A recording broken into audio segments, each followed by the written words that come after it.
우리 말씀 보겠습니다. 오늘 말씀은 하박국 2장 3에서 4절입니다. 같이 읽겠습니다. 시작.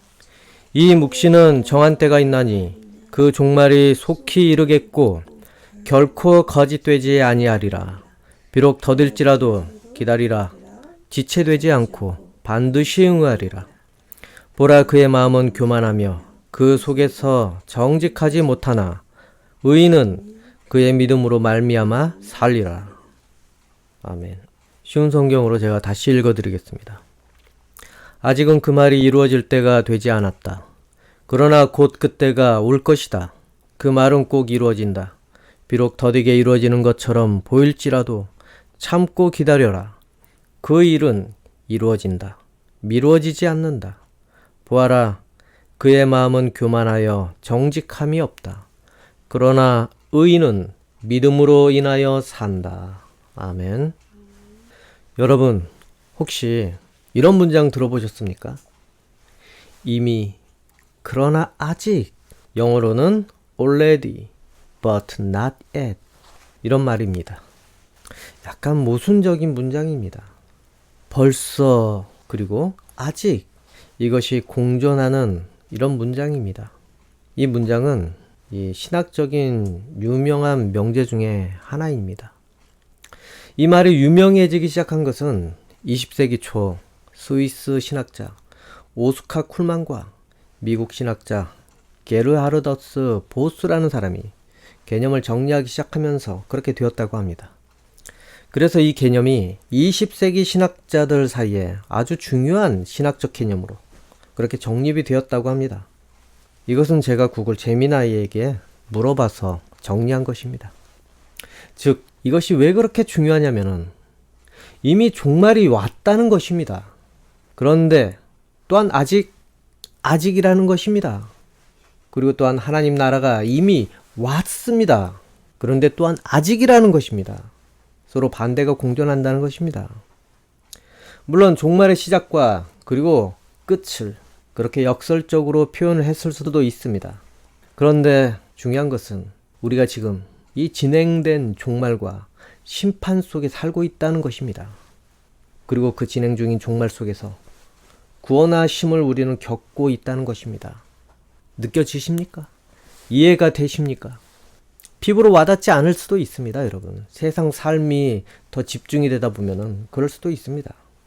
우리 요한복음 3장 18절 한번 보겠습니다. 그를 믿는 자는 심판을 받지 아니하는 것이요 믿지 아니하는 자는 하나님의 독생자의 이름을 믿지 아니하므로 벌써 심판을 받은 것이니라. 믿는 사람은 심판을 받지 않는다고 했습니다. 그러나 믿지 않는 그런 사람은 벌써 심판을 받고 살고 있다는 것입니다. 이미 심판을 받았습니다. 벌써 심판을 받았다는데 어떻게 심판을 받았다는 것입니까? 다들 예수님 안 믿는다고 감옥에 지금 살고 있습니까? 감옥에 가는 사람 아무도 없을 것입니다.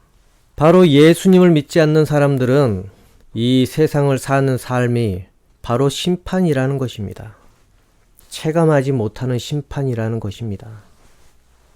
그렇게 살다가 영원한 불타는 지옥 심판을 면할 수 없을 텐데, 그런데 사람들은 전혀 상관없다는 듯이 아무 대비도 하지 않고 그 두려움을 느끼지를 못하고 그냥 당연하듯이 사는 것, 그것이 심판이라는 것입니다. 하지만 예수님을 믿는 사람들은 우리 요한복음 5장 24절 보겠습니다. 내가 진실로 진실로 너희에게 이르노니 내 말을 듣고 또 나 보내신 이를 믿는 자는 영생을 얻었고 심판에 이르지 아니하나니 사망에서 생명으로 옮겼느니라. 즉, 하나님께서 예수님을 보내신 것을 믿고 예수님 말씀을 따르는 사람은 심판을 받지 않고 사망에서 생명으로 이미 옮겼다는 것입니다. 옮겨질 것이다가 아니라 이미 심판이 아닌 그러한 생명의 삶으로 옮겼다는 것입니다. 옮겨질 것이다가 아니라 옮겼다. 그리고 심판이 아닌 삶을 지금 살고 있습니다. 이유는 육체는 물론 똑같이 수고하며 비슷하게 살겠지만은 그들과 같지 않다는 것입니다. 우리의 영혼은 바로 거듭났기 때문에 그렇습니다.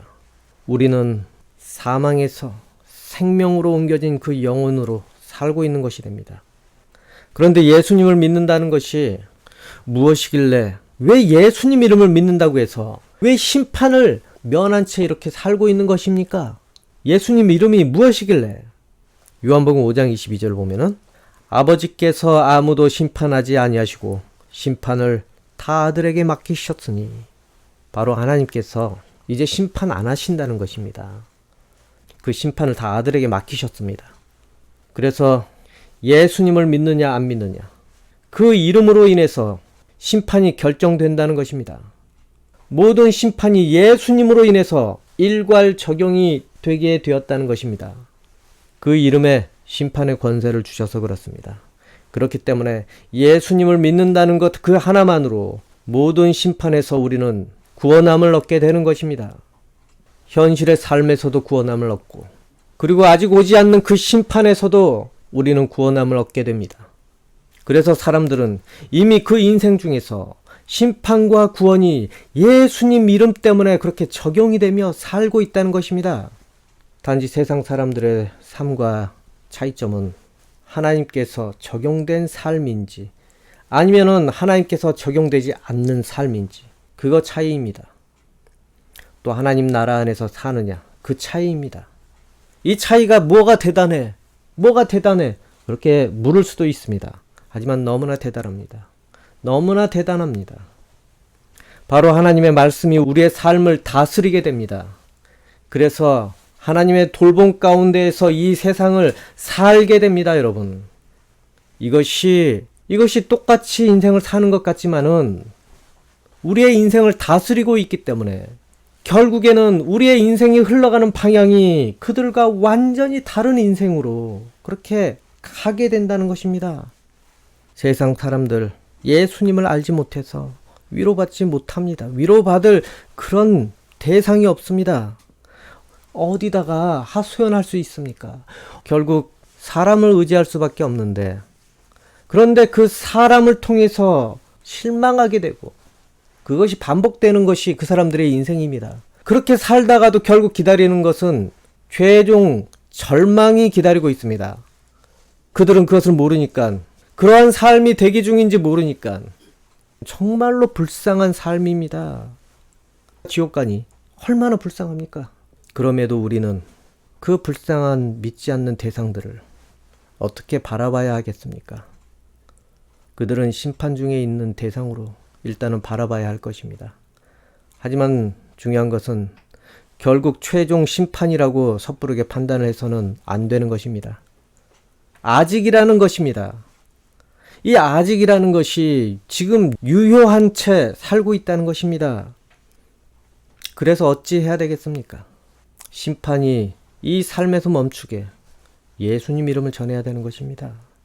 예수 그리스도 이름을 전해야 된다는 것입니다. 그들은 지금 심판 중에 있지만은, 심판이 진행 중이지만은 예수 그리스도 그 이름이 마치 그들을 막차가 한 사람이라도 더 태우기 위해서 기다리듯이 그 인생 중에 기다리고 있다는 것입니다. 이것이 끝까지 사랑으로 기다리는 하나님의 마음이라는 것입니다. 여러분도 그런 중에서 하나님을 믿게 되었습니다. 여러분의 구원 열차가 여러분만 남겨놓고 떠나버리지 않고 여러분이 타기를 기다리면서 여러분을 계속 불렀습니다. 여러분도 심판 중에 살다가 구원의 메시지를 듣고 구원의 열차에 올라타서 심판을 면하게 된 인생들입니다. 저라고 별다를 게 있겠습니까? 저도 마찬가지입니다. 하나님의 사랑하는 그 마음 때문에 이렇게 오게 된 것입니다. 오늘 본문은 하박국 선지자의 묵시라고 합니다. 이 묵시가 뭐냐면은 예언서와 같이 감춰진 그 말씀을 묵시라고 합니다. 하박국 선지자는 북쪽 이스라엘이 망하고 바로 남유다가 망하기 직전에 그렇게 활약했던 그런 선지자입니다. 그런데 이 하박국 선지자는 하나님께 불만이 가득 차 있는 상황입니다. 왜냐면은 하나님, 이 악한 무리들을 언제 심판하시겠습니까? 계속 하나님께 심판을 촉구했던 사람입니다, 여러분. 왜 이렇게 악한 무리들이 악을 저지르고도 멀쩡합니까, 하나님? 계속 심판을 촉구합니다. 하박국 1장 1에서 4절 보겠습니다. 쉬운 성경으로 읽어드리겠습니다. 이것은 예언자 하박국이 받은 경고의 계시입니다. 여호와여, 그렇게 도와달라고 부르짖었는데 언제까지 들어주지 않으시렵니까? 폭력이 일어나고 있다고 외쳤는데도 어찌하여 구해주지 않으십니까? 어찌하여 나로 하여금 불의를 보게 하십니까? 어찌하여 악을 그대로 내버려 두십니까? 내 앞에서 파괴 행위와 폭력이 일어나고 다툼과 싸움이 이어지고 있습니다. 율법이 효력을 잃고 공의가 시행되지 않습니다. 악인이 의인을 애워싸고 있으므로 재판이 잘못 진행되고 있습니다. 이렇게 하나님께 호소를 했습니다. 당시 나라 분위기가 엉망이라는 것입니다. 완전히 무법천지가 되어서 법이 통하지 않는 시대가 되었습니다. 왕도 그렇고 백성도 그렇고 하나님의 법과 도를 따르지 않는 그런 세상이 되었다는 것입니다. 그래서 하나님께 심판 좀 해주십시오. 악인을 심판 좀 해주십시오. 그대로 살게 두지 마십시오. 계속 하나님께 간구를 했습니다. 이 하박국 선지자가 살고 있는 시대가 어떤 시대이냐면은 우리 말씀으로 보겠습니다. 열왕기야 23장 33에서 35절. 이집트 왕 누고가 하맛 땅 림나에서 여호아하스를 사로잡았습니다. 그래서 여호아하스는 예루살렘에서 다스릴 수 없게 되었습니다. 누고는 유다 백성에게 은 100달란트 가량과 금 1달란트 가량을 바치게 했습니다.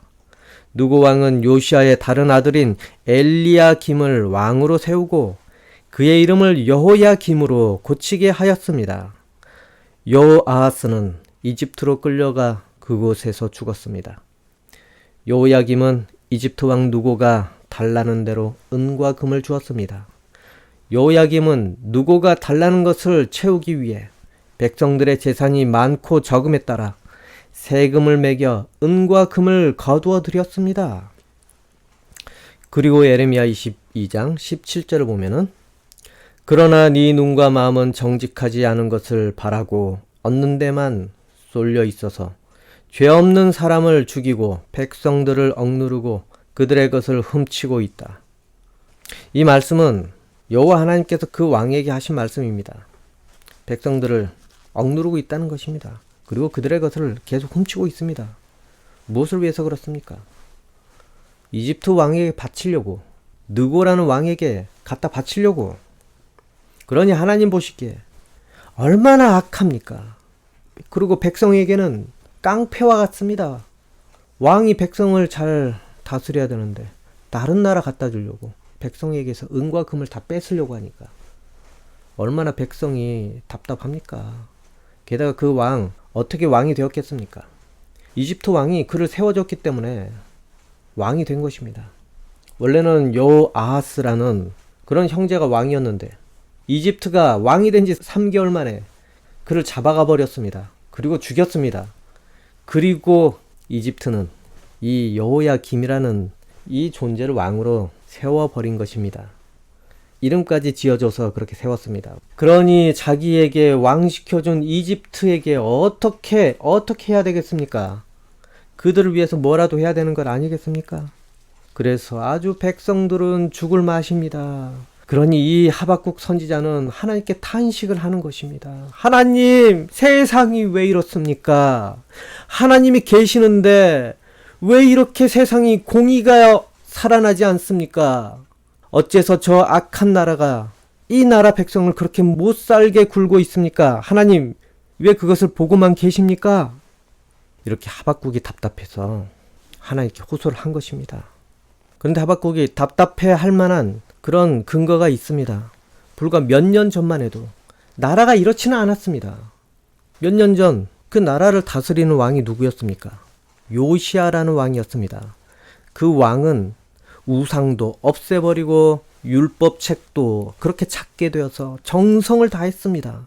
그래서 하나님께서 보시기에 정말로 괜찮은 왕이었습니다.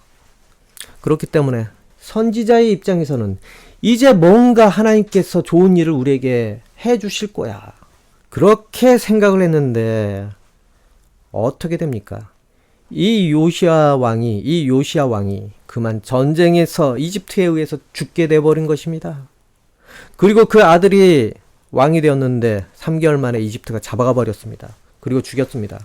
그리고 결국 이 깡패 같은 왕을 이집트가 세웠습니다. 그러니 이 하박국은 얼마나 답답하겠습니까? 하나님 이제 정신 차리고 하나님께 순종하려고 했는데 그러면 이제 잘되게 해주셔야 되는데 왜 하나님의 돌보심이 없이 자꾸 악한 자들이 일어서고 선한 자들이 그렇게 당하게 됩니까? 그러니 하나님 악한 나라와 저 악인들을 당장 처단해 주시기 원합니다. 당장 심판을 해 주십시오. 그래서 공의가 살아나게 해 주십시오. 그냥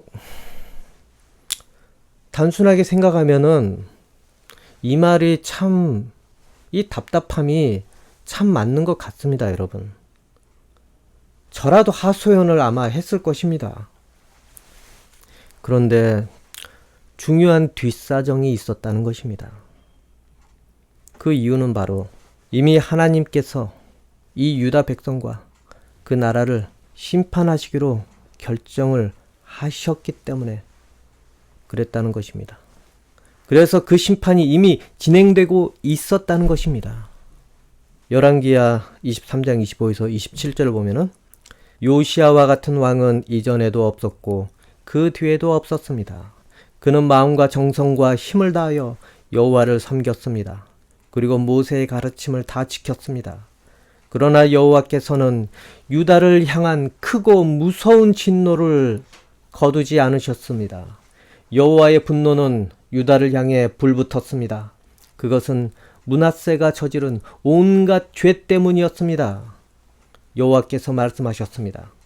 내가 이스라엘을 없애듯이 유다도 내 눈앞에서 없애겠다. 그리고 내가 선택한 이 성 예루살렘과 내가 그곳에 내 이름을 두겠다라고 말했던 이 성전도 내버리고 말겠다. 아무리 요시야 왕이 하나님 보시기에 정말 합당한 일을 하였더라도 그 진행된 심판을 번복할 수가 없었다는 것입니다. 그 이유는 바로 이 요시야 왕의 므낫세라는 그 할아버지 왕 때문에 그렇게 된 것입니다. 그 므낫세, 그 왕이 너무 죄가 컸기 때문에 하나님께서 심판을 결정을 이미 하셨다는 것입니다. 그래서 기나긴 심판의 여정을 하나님께서는 계획을 하시고 그때부터 시작을 하시기 시작했습니다. 심판이 진행되게 하셨습니다. 이 심판은 유다에게 수백 년짜리 심판입니다. 예수님까지 이어지는 심판입니다, 여러분. 그래서 그 심판은 진행이 된 것입니다. 종말을 향한 심판이었습니다. 그리고 또한 시작된 심판은 그 끝을 보기 전까지는 멈추게 하지 않으셨습니다. 이 시작된 심판은 그 끝을 봐야 그 의도를 알게 되기 때문에 그렇습니다. 그리고 그 끝에는 최종 심판과 메시아의 구원의 기회가 동시에 작동하게 되었습니다. 그러나 이 하박국이 보고 있는 이 시점에는 그것을 어찌 다 이해할 수 있겠습니까? 단지 이 시점에서 하나님께서 가만히 계시는 것으로만 그렇게 이해할 수밖에 없었던 것입니다. 이 상황만 보니 너무 답답하고 왜 하나님께서는 공의롭지 않으십니까? 이 순간만 보니 그렇게 느껴졌다는 것입니다. 그래서 하나님께서 이 하박국의 호소에 대해서 심판의 여정의 일부만 귀뜸을 해 주십니다. 바로 갈대아 사람, 즉 바빌론을 심판자로 앞으로 일으켜 세우겠다. 그런데 하박국이 너무나 감사하며 기뻐했겠습니까? 아닙니다. 자기 생각과는 너무나 다른 심판이 찾아오기 때문에 당황했다는 것입니다. 당황했습니다. 그러면서 너무 두려웠습니다. 그리고 갑자기 태세 전환을 또 하게 되면서 하나님께 다시 따집니다. 하나님, 어떻게 저런 악한 백성이 이 의로운 백성을 심판하게 그렇게 만드시려고 합니까? 하박국 1장 12에서 13절을 보면은 여호와 나의 하나님, 주는 영원전부터 살아계신 주님이십니다. 주님은 나의 하나님, 나의 거룩하신 하나님이시며 우리를 죽이지 않을 것입니다. 여호와여, 주는 백성을 심판하시려고 바빌로니아 사람을 택하셨습니다. 우리의 반석이신 주님은 백성을 심판하시려고 그들을 세우셨습니다. 주의 눈은 정결하셔서 차마 악을 보지 못하시고 백성이 나쁜 짓 하는 것을 참지 못하십니다. 그런데 어찌하여 저 악한 백성을 그대로 내버려 두시며 악한 백성이 의로운 백성을 쳐서 이겨도 잠잠히 보기만 하십니까? 아무리 심판을 해도 그렇지. 좀 이건 심한 거 아닙니까? 이 백성을 아예 몰살시키려고 하시면 되겠습니까? 게다가 저 악한 백성이 어떻게 하나님의 선택된 백성을 심판할 수 있습니까? 그래서 이 하박국은 하나님께 호소를 한 것입니다. 그러자 여호와 하나님께서는 이런 말씀을 하박국에게 하십니다. 바로 오늘 본문인데 하박국 2장 3에서 4절. 이 묵시는 정한 때가 있나니 그 종말이 속히 이르겠고 결코 거짓되지 아니하리라. 비록 더딜지라도 기다리라. 지체되지 않고 반드시 응하리라. 보라, 그의 마음은 교만하며 그 속에서 정직하지 못하나 의인은 그의 믿음으로 말미암아 살리라. 즉 하나님께서는 다 계획이 있으니 좀 보채지 말고 믿고 기다리라는 것입니다. 그 바빌론을 아무리 심판의 회초리로 썼다고 해도 딱 정한 기간만 쓰고 그들 역시도 심판을 하시겠다는 것입니다. 그 바빌론을 그냥 그대로 흥하게 두지 않으신다는 것입니다.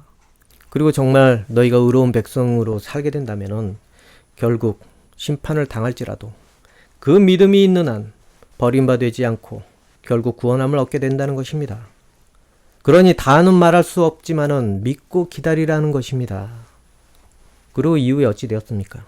그렇게 강할 것 같던 그 바빌론은 어찌 되었습니까? 길지도 않습니다. 유다 백성을 포로로 그렇게 끌고 간 뒤에 70년 정도 지난 뒤에 결국에 페르시아의 이 고레스가 일어나서 그 교만함의 바빌론을 멸망시켜 버렸습니다. 그리고 거기서 끝났습니까?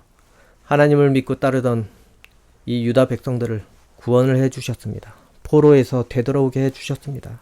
다시 자기들 땅으로 되돌아가게 해주셨습니다. 그리고 되돌아가기만 했습니까? 성전까지 다시 짓게 물자를 제공을 해주셔서 성전을 다시 고쳐서 짓게 만들어 주셨습니다. 이렇듯 하나님께서 심판은 진행되게 하시지만은 그것이 종말로 끝나지 않게 두셨습니다.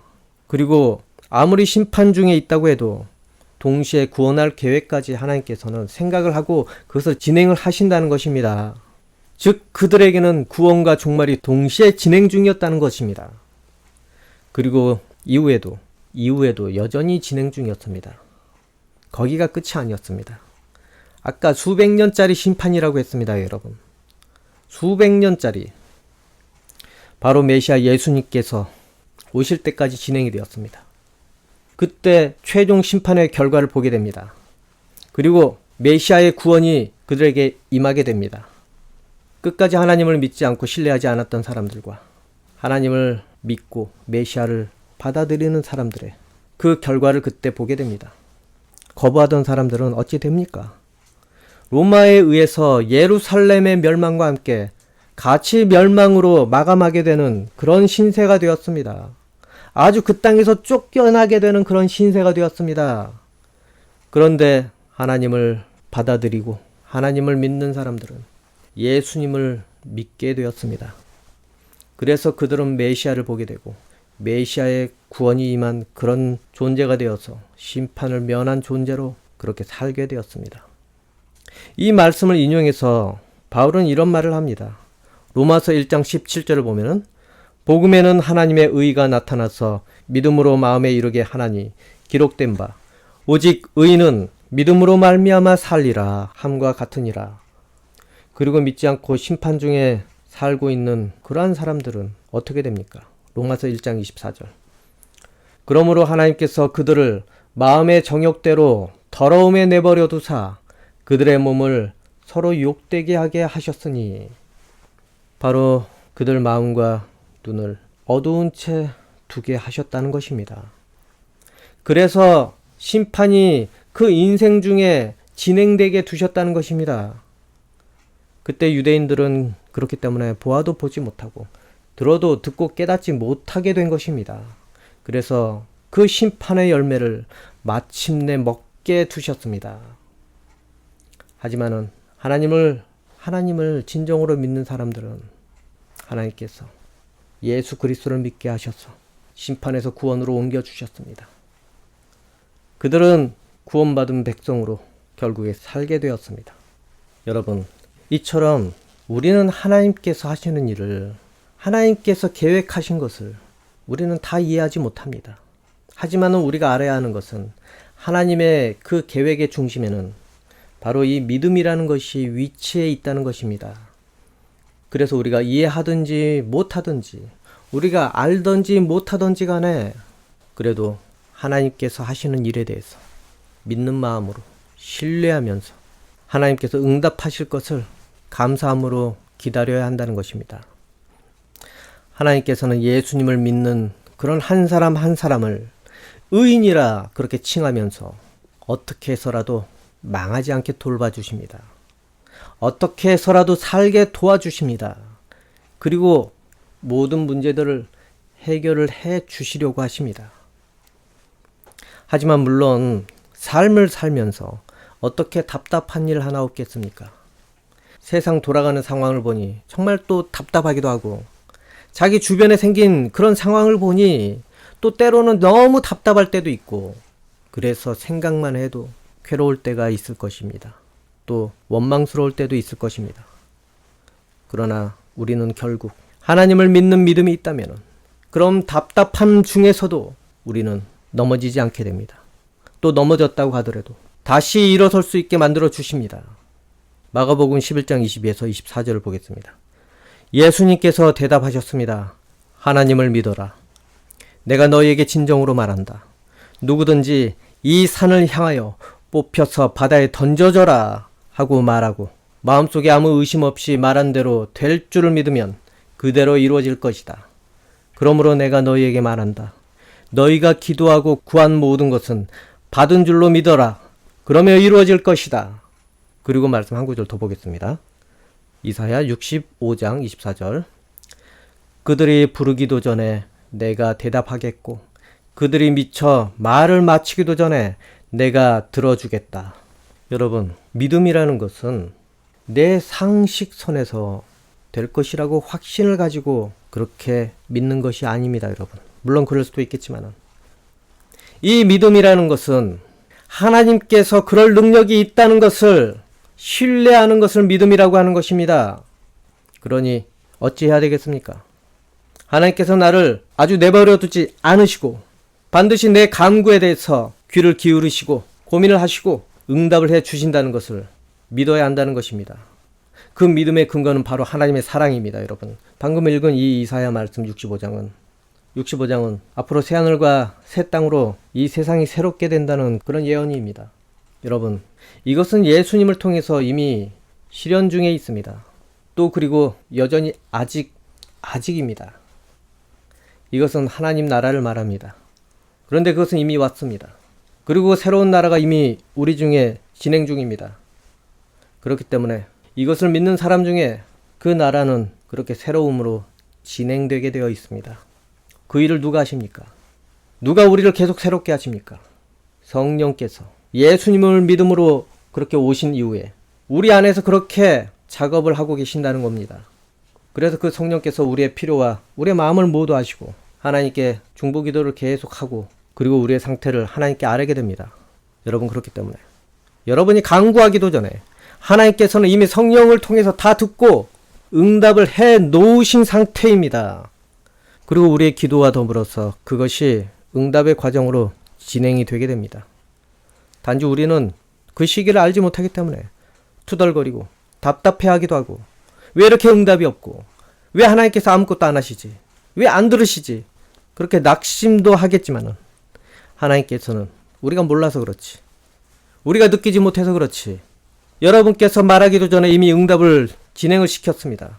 이러한 하나님을, 이렇게 우리를 사랑하시는 하나님을 신뢰한다면은 하나님께서는 그때그때마다 우리의 간구에 대해서 1+1으로 하나님께서는 여러분에게 터뜨려 주실 것입니다. 시기 문제이지 때로는 더디기도 합니다. 하지만은 때로는 당장 뭔가 이루어지기도 합니다. 근데 당장 일어나서 때로는 놀랄 수도 있겠지만은 그것이 당장이 아닐 수도 있습니다, 여러분. 우리가 생각하기에 당장이라고 생각하지만은 이게 당장이 아닐 수도 있다는 것입니다. 왜냐하면 이미 성령께서 우리의 속마음을 다 알기 때문에, 그리고 우리가 무엇이 필요할지 우리가 느끼지 못해도 무엇이 필요할지 이미 다 알고 있었기 때문에 이미 예약 주문을 해놨을 수도 있다는 것입니다. 요즘에 아이폰이 새로 나온다고 하는데 아이폰 17 예약 주문 받고 있습니다. 아직 물건도 한국에 오지도 않았는데 예약 주문을 하고 있다는 것입니다. 성령께서 예약 주문하시듯이 여러분께서 앞으로 당할 일들을 미리 다 알고 준비해놓고 계신다는 겁니다. 그리고 그렇게 준비해뒀는데 여러분은 그때서야 당한 다음에 간구를 하게 되는 것입니다. 그리고 기도했더니 바로 되었다. 그런 생각도 할 수 있습니다. 그런데 여러분, 이처럼 여러분이 하나님 나라 안에 들어와 있다면 바로 성령께서 이렇게 여러분을 그렇게 보살피고 그리고 여러분의 하는 모든 것들을 판단하게 만들어 주십니다. 말씀을 통해서도 판단하게 만드시고 기도할 때도 생각나게 만들어 주시고 또한 다른 사람을 통해서도 여러분에게 올바른 길로 인도해 주시게 됩니다. 이것이 무엇을 의미합니까? 우리가 하나님 나라 안에서 살고 있다는 것을 의미하고 또 우리가 구원의 여정을 걷고 있다는 것을 또한 의미하는 것입니다. 그리고 또한 우리가 심판 중에 있지 않다는 것을 또한 의미하고 있는 것입니다. 이것은 여러분이 심판을 면한 그런 인생을 지금 살고 있다는 것입니다. 그런데 세상 사람들은 어떻습니까? 이것이 없습니다. 이것이 없는 세상을 지금 살고 있습니다, 여러분. 미리 누구도 예약 주문을 안 해줍니다. 미리 대비해 주지 않습니다. 자기가 다 찾아서 살아야 됩니다.